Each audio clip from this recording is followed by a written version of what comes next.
আমার খবর। দীর্ঘ প্রতীক্ষার পর অবশেষে এই রাস্তার কাজ শুরু হলো। তবে এই রাস্তার কাজ শুরু হলো একটি প্রাণের বিনিময়ে। এর আগেও আমরা বারবার আমার খবরে প্রচার করেছিলাম এবং আমার খবরের দর্শকদের সামনে যখন আমরা বক্তব্য তুলে ধরেছিলাম এই রাস্তা নিয়ে, তখন বারবার ক্ষোভ উঠে এসেছিল যে এই রাস্তা দ্রুত সমস্যার সমাধান হোক। কারণ হলো এই যে রাস্তা, ব্যস্ততম রাস্তা, যেটা বলা যাচ্ছে বারবার প্রত্যেকেই একটাই অভিযোগ করছে যে সবচেয়ে ব্যস্ততম রাস্তা বলতে গেলে এই লালপুলের কাছে রাস্তা, যেটা হলো একদম বোলপুর বাস স্ট্যান্ড থেকে শুরু করে চিত্রামোড় হয়ে এসে লালপুল পেরিয়ে যে তেমাথা মোড়, যেটি চলে যাচ্ছে নানুর এবং অন্যদিকে চলে যাচ্ছে রামপুরহাট। এবং সবচেয়ে ব্যস্ততম রাস্তায় এই রাস্তার উপরে 3-4টে স্কুল রয়েছে এবং এখান থেকে যারা বোলপুরের দিকে যাবে, যেসব ছাত্রছাত্রীরা পড়াশুনো করে হাই স্কুল বা গার্লস স্কুল, তারাও কিন্তু এই রাস্তাই ব্যবহার করে। এবং এর আগেও যখন রাস্তা খারাপ হয়েছিল ঠিক বর্ষার সময়, এখানে কিন্তু টোটো উল্টে বেশ কিছু ছাত্রছাত্রী আহত হয়েছিল। এবং শেষে যখন হলো একটি মেয়ে যখন প্রাণ হারালো, তারপরেই কিন্তু স্থানীয় বাসিন্দারা কিন্তু আবার ক্ষোভে সোচ্চার হয়ে পড়েছিল এবং তারা দাবি করেছিল, তাদের নিজেদের দাবি নয়, তারা দাবি করেছিল সকলের জন্য, যাতে এই রাস্তা দ্রুত রিপেয়ার হোক বা ভালোভাবে সেই রাস্তা পরিষ্কার পরিচ্ছন্নভাবে হোক, যাতে সাধারণ মানুষ চলাচল করতে পারে। কিন্তু দেখা যাচ্ছিল সেই রাস্তার কাজ কিন্তু হচ্ছিল না। তারপরেই সেই বিক্ষোভের পর মৃত্যুর পর বিক্ষোভ শুরু হয় এবং প্রায় কয়েক ঘন্টা চলে এই বিক্ষোভ। এবং পুলিশ প্রশাসন থেকে শুরু করে এসডিও প্রত্যেকেই আশ্বাস দিয়েছিলেন এবং একটি বৈঠক হয়েছিল বোলপুর মহকুমা প্রশাসনিক ভবনে এবং তারা কথা দিয়েছিল যে খুব দ্রুততম এই রাস্তা দ্রুতই শেষ হবে এবং সেই রাস্তার কাজ কিন্তু ইতিমধ্যেই শুরু হয়েছে। অবশেষে দীর্ঘ প্রতীক্ষার পর শুরু হলো টেম্পোরারি রাস্তার কাজ। তবে এই রাস্তার কাজ শুরু হলো প্রাণের বিনিময়ে। হ্যাঁ, বোলপুরের ব্যস্ততম রাস্তা বলতে বোলপুর চিত্রা মোড় থেকে নানুর ও রামপুরহাট যাওয়ার রাস্তা। বারবার আমার খবর এই রাস্তা নিয়ে নানান প্রতিবেদন তুলে ধরে, কিন্তু কাজের কাজ কিছুই হয়নি। আমাদের দাবি ছিল সকলের জন্য রাস্তা, কিন্তু কে বা কার কথা শোনে? অবশেষে সেই রাস্তার কাজ শুরু হলো প্রাণের বিনিময়ে। গত কয়েকদিন আগেই ঠিক লালপুরের কাছে রাস্তায় পারাপার করতে গিয়ে প্রাণ হারাতে হয়েছিল এক মহিলাকে।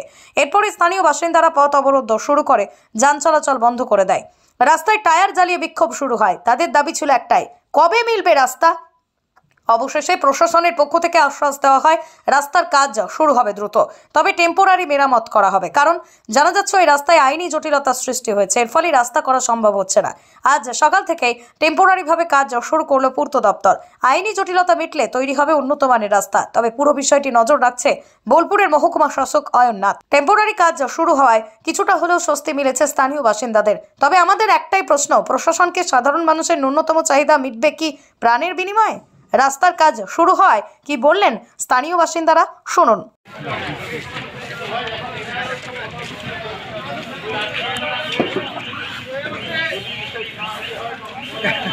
আমাদের এই যে রাস্তাটা যে আমরা এখানে অবরোধ করলাম, এখানে একজন মারা গেল, তার পরিপ্রেক্ষিতে একটা প্রশাসনিক মিটিং হলো, অনেক কিছু করার পর আপাতত রাস্তা পুরোপুরি কাজ হয়নি। এটা একটা রিপেয়ারিংয়ের কাজ চলছে, যেটা আমাদেরকে আশ্বাস দিয়েছে এসডিও থেকে যে আমরা যতটা পারবো রিপেয়ারিংয়ের কাজ, মানে খুব ভালোভাবে যেন রিপেয়ারিং হয় সেটা যেন আমরা করতে পারি, আর আপনারা এটাতে সহযোগিতা করবেন। কারণ বর্তমানে রাস্তাটার উপর যে কেসটা চলছে, সেই কেসের কারণে রাস্তাটা কিন্তু প্রপারলি হচ্ছে না। তো আমাদের সাথে ওখানে যে মিটিং হলো, এখানে আলোচনা হলো যে ওখানে অনেক কন্ট্রাক্টর সাহেব, পিডব্লিউডি থেকে অনেকজন এসেছিলো, তারা আমাদেরকে বললো যে হ্যাঁ, রাস্তা আমরা আপাতত একটা করে দিতে পারি টেম্পোরারি, তারপর কেস যখন উইথড্র হবে, কেসে যখন ফয়সলা আসবে, তারপর রাস্তাটা প্রপারলি করা হবে। তা আমাদের একটাই আক্ষেপ থেকে গেল যে একটা প্রাণের বিনিময়ে কিন্তু এই রাস্তাটা হচ্ছে।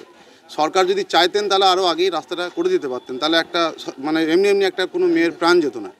এটা খুব একটা আক্ষেপ থেকে গেল আমাদের। এইটা সত্যি কথা, রাস্তাটা কিন্তু সবার জন্যই আজকে যেটাই কাজ হচ্ছে সেটা আমাদের মকরমপুরবাসী এবং আরও সব বিভিন্ন ধরনের জনসাধারণ, প্রশাসন এবং বিশেষ করে এই সংবাদ চ্যানেলগুলো যেগুলো আছে, যেমন আমার খবর থেকে শুরু করে আরও যেসব সংবাদ চ্যানেল আছে, আমার খবর অনেকবারই করেছিল, তাছাড়াও অন্য যে চ্যানেলগুলো সেটাও করেছিল।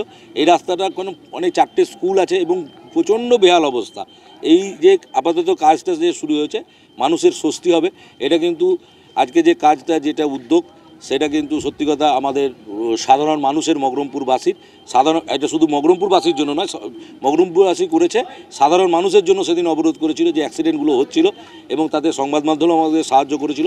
বিশেষ করে আইসি সাহেব যিনি এসছেন, উনিও সাহায্য করেছেন যাতে রাস্তাটা আপাতত একটা কাজ করা যায় এবং মন্ত্রীমশাই সঙ্গে সঙ্গে ওখান থেকে ফোন করেছিলেন উনি সেই ছিলেন না, কিন্তু উনিও পেয়েছেন, সঙ্গে সঙ্গে পিডাব্লিউডির লোক পাঠিয়েছিলেন এবং পরের দিন মিটিং অ্যারেঞ্জ করেছিলেন চন্দ্রনাথ সিনহা, এবং উনি ছিলেন না, কিন্তু সবকে বলে তাদের উদ্যোগেই, সকলের উদ্যোগেই আজকে কিন্তু এই রাস্তাটা আপাতত একটা চলার পরিবেশের মতো এটা করা হচ্ছে, যাতে আর কোনো অ্যাক্সিডেন্ট এবং সাধারণ মানুষের আর জন্য কোনো অসুবিধা কষ্ট না হয়। রাস্তার কাজ বলতে গেলে একদম পুরোপুরিভাবে পাকাপাকিভাবে হচ্ছে না, কোনো রকমভাবে রিপেয়ারিং করা হচ্ছে, কিন্তু রিপেয়ারিংটা বলা হয়েছে খুব ভালোভাবে রিপেয়ারিং হবে এবং ইতিমধ্যেই সেই কাজ কিন্তু শুরু হয়েছে এবং সকাল থেকে কিন্তু এই কাজ চলার ফলে বোলপুরে এই যে লালপুরের দিকে যে গাড়ি চলাচল সেগুলি কিন্তু বন্ধ রাখা হয়েছে। আপাতত সেই গাড়িগুলিকে চৌরাস্তা হয়ে ঘোরানো হচ্ছে, এর ফলে কিন্তু যানজটের সৃষ্টি হচ্ছে, কিন্তু রাস্তা সারাইয়ের জন্য বেশ কিছু যানজট হলেও এইটা কিন্তু মেনে নিতে হবে বোলপুরের মানুষকে এবং যারা দূর দূরান্ত থেকে আসছেন তাদেরকেও। বোলপুর থেকে মুমতাজ রহমান, আমার খবর, বীরভূম। বাসন্তী দেবী গাঙ্গুলি ফাউন্ডেশন দ্বারা পরিচালিত উর্মিলা বৃদ্ধাবাস সেবা করাটাই মূল উদ্দেশ্য আমাদের, তাই বয়স্ক মানুষদের পরম যত্নে আগলে রাখছি আমরা। রয়েছে অন্ন, বস্ত্র এবং সুচিকিৎসার ব্যবস্থা। ঠিকানা কালিকাপুর কলোনি, বোলপুর। বিস্তারিত জানতে 7063472820 এই নম্বরে যোগাযোগ করুন। দেখতে চোখ রাখুন আমাদের ফেসবুক ও ইউটিউব চ্যানেলে।